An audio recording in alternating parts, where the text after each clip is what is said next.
Então, se você pensar que nessas duas vezes que ele Apocalipse fala que diretamente ele veio à terra, ele causa o dano que ele causa, imagina, irmãos. É porque nós muitas vezes não pensamos. A nossa revelação cristã é formatada pela cabeça de outros, mas aqui eu não quero discutir, é uma opinião particular e pessoal, porque aqui vai dizer assim: uma estrela caída do céu. Observe essas frases porque elas são importantes. Foi-lhe dada. Chave na Bíblia é autoridade. Daqui a pouco nós vamos estudar a palavra abismo. O que é este abismo? Vocês vão se surpreender com a clareza disso à luz da Bíblia. Foi-lhe dado a chave do poço do abismo, e diz que abriu o poço do abismo. Estão vendo aí? E desse subiu a fumaceira como um grande forno. Aí houve um eclipse. Vamos mais ainda. Diz assim: da fumaça saíram gafanhotos sobre a terra. Nós vamos estudar isso em Êxodo capítulo 10, versículos 14 e 15, daqui a pouco. Sobre a terra, e foi-lhes dado poder, como que tem os escorpiões. Versículo 4: foi-lhes dito que não ferisse a erva da terra. Estão vendo, irmãos? Versículo 5: e foi-lhes concedido que não matasse, mas que atormentasse. O que vocês puderam entender com a leitura desses textos? Vou repetir. Observe: foi-lhes dado poder, foi-lhes dito que não ferisse a erva. Estão vendo? Foi-lhes concedido que não matasse os homens, mas que os atormentasse. Isso é importante, irmãos. São as sutilezas gloriosas da palavra de Deus. Satanás, ele é um anjo de grande força, de extraordinária singularidade, como criatura de Deus, mesmo sendo a própria essência do mal, sim, mas aqui diz que ele não tem poder. Foi-lhe dado, foi-lhe dito, foi-lhe concedido, porque o poder pertence a Deus. É o nosso Senhor que diz: é-me dado todo o poder nos céus e na terra. Você vê que aqui diz que ele tem a chave, está vendo? A chave, e foi dado a ele a chave, mas é Jesus que tem a chave. Diz: eu tenho as chaves da morte e do inferno. Então, quando você contrasta esses dois poderes, você vai ver que Lúcifer, ele não é uma autoridade em si mesmo, ele é uma autoridade delegada por Deus. A autoridade é o nosso Senhor Jesus, é o leão da tribo de Judá, é o cordeiro. Alguns paradoxos. Outro assunto que vocês poderiam também estudar em Apocalipse são os paradoxos. Então, dentre esses paradoxos, você tem de um lado o dragão, no capítulo 12, e no capítulo 5 você tem o cordeiro. Que contraste, irmãos! Satanás e seu reino é prefigurado pelo dragão, Cristo e seu reino é prefigurado pelo cordeiro. Quem vence? O cordeiro ou o dragão? O cordeiro, certamente, porque o cordeiro, ele venceu, e ele venceu quando ele foi lá na cruz e morreu no nosso lugar. Ele foi aquele que experimentou a morte no nosso lugar.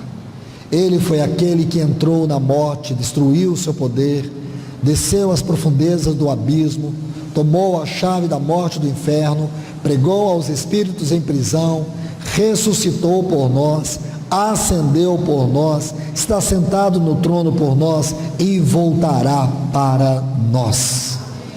Então é isso que nós vemos no livro de Apocalipse. Você lê isso aqui, você pode ficar desanimado, amedrontado.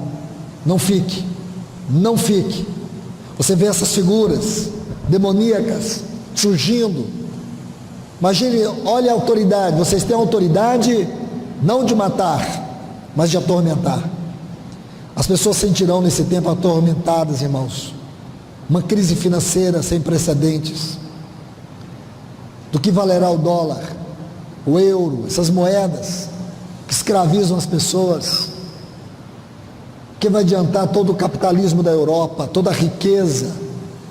Nesse tempo não vai valer nada, irmãos. Não vai valer. Vai ser um tempo de escassez, tempo de miséria.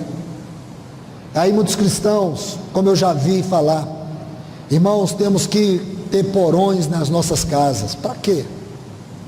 Para você ser um incrédulo? Cavar porões é criar um ídolo da incredulidade. Lembre-se que o nosso Deus sustentou o povo de Israel no deserto durante 40 anos com maná. Sabe como que o maná caía? Vou te explicar a delicadeza de Deus. Ele derramava uma relva sobre a areia do deserto. Aí depois vinha um maná como folha de coentro, parecia, mas era como bidélio. Então mais ou menos assim, uma cor um pouco amarronzada, transparente. Porque quem conhece a resina do bidélio sabe disso. Era um pouco assim, um pouco café com leite, mas bem suave, transparente. Caía em cima daquela relva, para não tocar o chão. E aí eles colhiam e comiam. O dia que eles quiseram comer carne, Deus enviou cordonizes. Vocês acreditam que nós, irmãos, que somos a noiva do Cordeiro, que nós que somos a geração que o Senhor escolheu para viver a última hora, nós, irmãos, que vamos viver a hora mais sublime, que todos os santos do passado morreram anelando viver. Paulo anelava viver essa hora. João disse: filhinhos, é a última hora. Eles queriam viver a última hora. Eles tinham um coração de urgência pela volta do Senhor, mas não viveram. O escritor aos Hebreus diz assim, lá no capítulo 11, versículos 39 e 40: para que eles, sem nós, não fossem aperfeiçoados, não tivessem completado a carreira. Eles correram a carreira, nós estamos terminando a carreira que nos foi proposta, irmãos, a carreira que começou com os patriarcas. Lembre-se lá atrás, lembre-se de Enoque, Adão, Enoque, Noé, Abraão, Isaac, Jacó, José, Moisés, Eliezer, Josué. Lembre-se de cada um deles. Lembre-se dos profetas, de Samuel, cada um deles, Jeremias, Isaías, Ezequiel, Daniel, Amós, Joel. Todos eles correram. Os apóstolos correram, os pais da igreja correram, os reformadores correram, e nós estamos aqui agora correndo, e nós vamos passar o estágio final.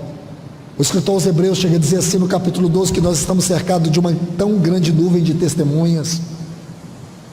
A única maneira de você, hermeneuticamente falando, entender essa nuvem de testemunhas é ler Hebreus 11, a galeria dos heróis da fé. Nós também estamos correndo a carreira da fé. E você acha que o nosso Deus nos abandonará nesta hora? Ele não abandonou Abraão, Ele não abandonou Moisés, Ele não abandonou os profetas, Ele não abandonou os seus apóstolos. Ele também não nos abandonará. Ele vai nos sustentar, Ele vai mover céus, Ele vai mover terra, Ele vai nos sustentar. Esses gafanhotos não vêm contra nós, irmãos. Esses gafanhotos não vêm contra a nossa vida, porque nós, irmãos, nós fomos guardados pelo sangue do Cordeiro. Nós somos comprados pelo sangue do Cordeiro.